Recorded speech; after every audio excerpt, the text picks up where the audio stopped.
ये मज़ेदार से कबाब मैंने लौकी से बनाकर तैयार किए हैं। अगर आपके घर में भी बच्चे लौकी नहीं खाते तो आप उनको ये मज़ेदार से कबाब बनाकर दे सकते हैं और उनको पता भी नहीं लगेगा कि आपने इसमें कोई भी सब्ज़ी इस्तेमाल की है। बहुत ही मज़ेदार और टेस्टी से ये कबाब बनते हैं। ये रेसिपी लाज़मी ट्राई करिएगा, इंशाल्लाह सबको बहुत पसंद आएँगे। चैनल पर नए हैं तो चैनल को सब्सक्राइब कर लें, वीडियो को लाइक कर दें और दोस्तों के साथ शेयर करना मत भूलिएगा। अस्सलाम वालेकुम, welcome and welcome back to my channel. आज मैं आपके लिए लौकी के कबाब की रेसिपी लेके आई हूँ। इसके लिए सबसे पहले आपने आधा किलो लौकी ले लेनी है और इसको छील लेना है और इसको आपने कद्दूकस कर लेना है। ये देखिए, इस तरह मैंने इसको कद्दूकस कर लिया है और अब हम इसको बॉईल कर लेंगे। बॉईल करने के लिए इसमें आपने शामिल करना है 1 कप पानी। ये सब्ज़ी पानी अपना भी बहुत ज़्यादा छोड़ेगी, तो इसलिए आपने इसमें कम पानी इस्तेमाल करना है और इसको बॉईल करने के लिए आपने हल्की आँच पर रख देना है। और जब ये थोड़ा-सा पकने लग जाएगा तो फिर आपने इसको उतार लेना है। इसको पकने में ज़्यादा टाइम नहीं लगता है, इसको 2 से 3 मिनट के लिए आपने बस पकाना है और फिर उतार लेना है। तो ये देखिए, मैंने इसको उतार लिया है और अभी भी इसमें पानी मौजूद है। तो इस पानी को आपने वेस्ट नहीं करना है, इसको जब हम दाल बॉईल करेंगे तो उसमें हम शामिल कर लेंगे। तो ये देखिए, मैंने पानी को अलहदा कर लिया है और जो हमने लौकी बॉईल की थी उसको मैंने अलहदा कर लिया है और इसको मैं ठंडा कर लूँगी। तो जो पानी है इसको हम दाल में इस्तेमाल करेंगे। कबाब बनाने के लिए मैंने 1.5 पाव चने की दाल ली थी और इसको मैंने 3 घंटे पहले भिगो दिया था ताकि ये अच्छे से नरम हो जाए।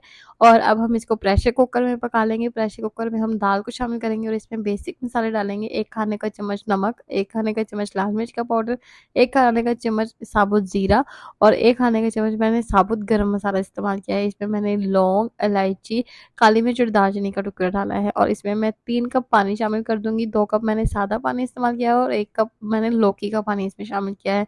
इसको मिक्स करने के बाद आपने इसको वेट लगा देना है। जब वेट हिलने लग जाएगा तो फिर आपने इसको 15 मिनट के लिए हल्की आँच पर पका लेना है। तो ये देखिए, 15 मिनट हो चुके हैं और पानी भी तकरीबन खुश्क हो चुका है। अब हम दाल को चेक कर लेते हैं और दाल भी बहुत अच्छे से गल चुकी है। अब आप इसको मैश कर लें, पर मुझे ये दाल ज़्यादा ही खुश्क लग रही थी इसलिए मैंने इसमें 1 कप पानी और शामिल कर लिया और अब हम इसको मैश कर लेंगे। दाल को गरम-गरम ही मैश कर लिया करें, तो ये आसानी से मैश हो जाएगी। अगर आपके पास चॉपर है तो आप इसको उसमें भी मैश कर सकते हैं। और इस पॉइंट पे आपने जो भी साबुत गरम मसाला इसमें शामिल किया है वो निकाल लें ताकि वो मुँह में ना आए। तो ये देखिए, मैंने दाल को बहुत अच्छे से मैश कर लिया है और अब हम इसमें दूसरे मसाले शामिल कर लेंगे। और अभी तक आपने मेरे चैनल को सब्सक्राइब नहीं किया तो सब्सक्राइब बटन प्रेस कर लें और पहले ही प्रेस कर चुके हैं तो उसके लिए बहुत-बहुत शुक्रिया। तो जो हमने दाल ली थी उसमें हम लौकी शामिल कर देंगे। ये मैंने बॉयल की हुई लौकी इसमें शामिल करूँगी, ये ठंडी हो चुकी है और इसमें हम डालेंगे 3 अदद छोटे साइज़ के चॉप किए हुए प्याज़। प्याज़ को चॉप करके आपने इसका पानी लाज़मी खुश्क कर लेना है वरना कबाब टूट जाएँगे। और इसमें हम थोड़ी-सी हरी मिर्चें और हरा धनिया शामिल करेंगे और आधा खाने का चम्मच मैंने इसमें काली मिर्च का पाउडर शामिल किया है। उससे बहुत अच्छी खुशबू और टेस्ट आता है। तो इसको अच्छे से मिक्स करने के बाद आपने किसी भी मोल्ड की मदद से इसके कबाब बना लेने हैं। अगर आपके पास ये नहीं मौजूद तो आप इसको हाथ से भी बना सकते हैं और ये जो मैं मोल्ड इस्तेमाल कर रही हूँ इसका लिंक मैं आपको डिस्क्रिप्शन में दे दूँगी, आप वहाँ से बाय कर सकते हैं। तो ये देखिए, मज़ेदार से कबाब बन चुके हैं। इसी तरह मैं इसके तमाम कबाब बनाकर तैयार कर लूँगी। तो इसके मैंने कबाब बना लिए हैं बिल्कुल इसी तरह जिस तरह हम शामी कबाब बनाते हैं, बिल्कुल उसी तरह ये कबाब बनकर तैयार हुए हैं।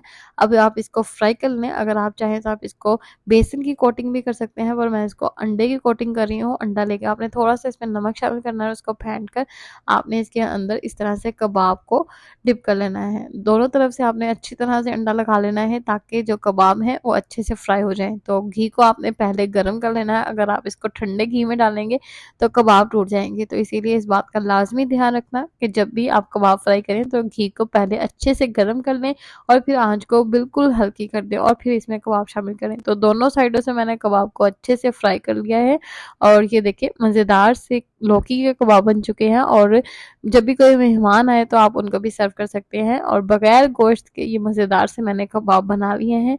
उम्मीद करती हूँ कि आपको मेरी रेसिपी पसंद आई होगी। रेसिपी पसंद आए तो रेसिपी को फॉलो लाज़मी करना और इसका फीडबैक मुझे कमेंट सेक्शन में देना। मिलते हैं नेक्स्ट वीडियो में, तब तक के लिए अल्लाह हाफ़िज़।